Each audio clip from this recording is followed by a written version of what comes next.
Assalamu alaikum wa rahmatullahi wa barakatuh. Mérite du Coran par 4.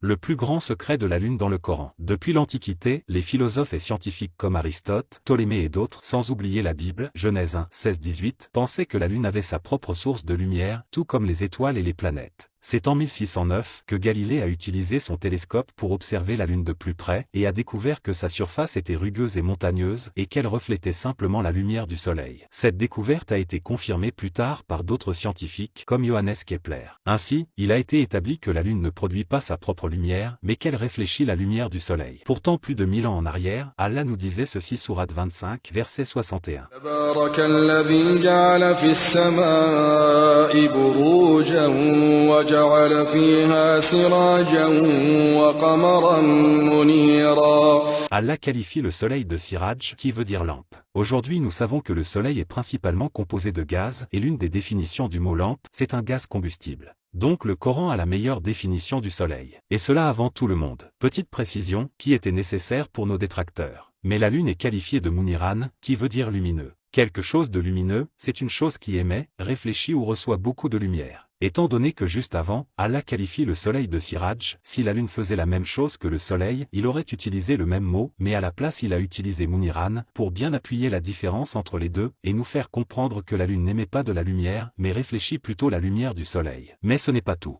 Aujourd'hui nous savons que la lune tourne sur elle-même en 27 jours, et elle tourne aussi autour de la Terre en 27 jours. D'accord, mais où veux-tu en venir? Est-ce que vous saviez que la lune est citée exactement 27 fois dans le Coran? C'est déjà impressionnant, n'est-ce pas? Mais attendez de voir la suite. Si on additionne 27, le nombre de jours pour tourner sur elle-même, plus 27, le nombre de jours pour tourner autour de la Terre, nous tombons sur le nombre 54. À votre avis, quel est le nom de la sourate 54? La sourate 54 n'est autre que Al-Qamar, la Lune. Nommer cet être humain, capable d'une telle précision, à une époque où la technologie était inexistante. C'est impossible. L'auteur de cette démonstration n'est autre que votre Seigneur. Croyez ou ne croyez pas, les signes vous ont été exposés. Vous serez ramené bon gré mal gré, soumis devant Allah.